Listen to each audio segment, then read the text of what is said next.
The gospel text of today begins when Jesus invites Philip to follow him.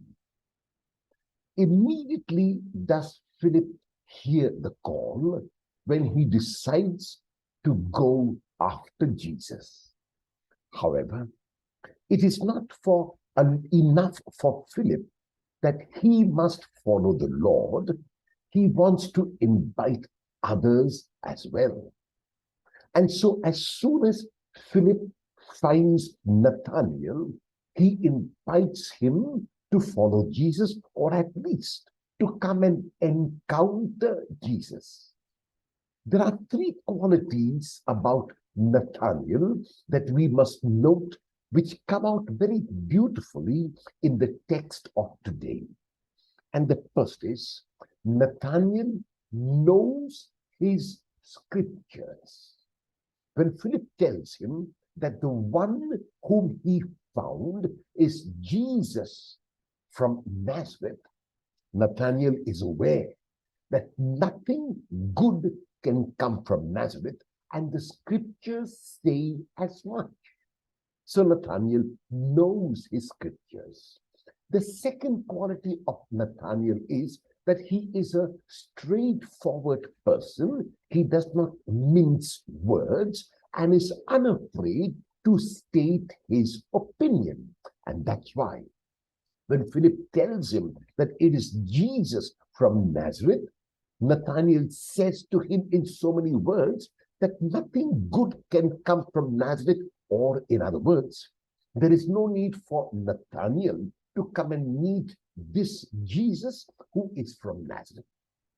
However, despite knowing his scriptures, despite being able to speak straightforwardly about them, Nathaniel is also open.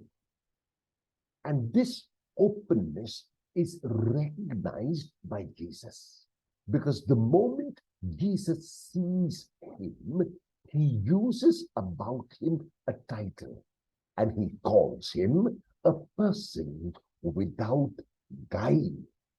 In this context, without guile must be interpreted as without having any underhand motive, but also must be interpreted as someone who is open and receptive. And this openness and receptivity is shown by Nathaniel in his response to Jesus.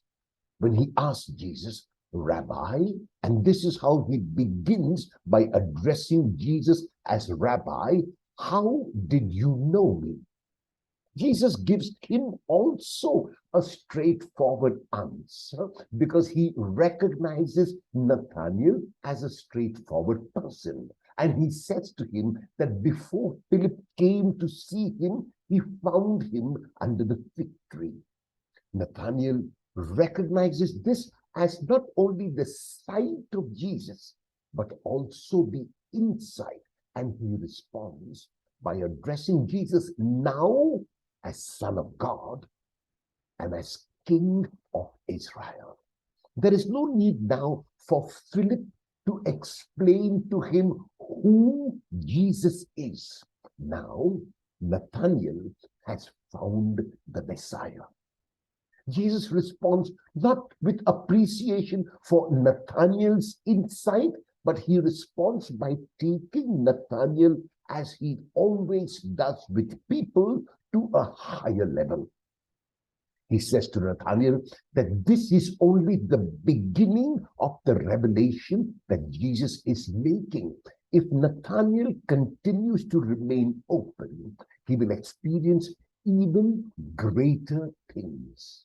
And by means of a double amen, Jesus points Nathaniel and us to the fact that he will be the bridge between heaven and earth. He will be that place and that person in whom the earthly and divine encounter take place. He, as Son of Man, will make God known. And his revelation of God will be of a God of unconditional and eternal love. Skepticism and cynicism are common among many of us today. While this is not a problem in itself, what causes the problem is when we have a closed attitude. We might be very knowledgeable, like Nathaniel was. We might even state straightforwardly our opinions, like Nathaniel did. However, if we are to encounter God, if we are to encounter reality, if we are to encounter newness, then, like Nathaniel, we also must be open. In a world in which we refuse to believe unless we first see, Jesus seems to be saying to us, like he said to Nathaniel, first believe and then you will see. Will you have the courage to first believe in order that you might see? Are your skepticism and cynicism coming in the way of your seeing? If they are, what will you do about them today?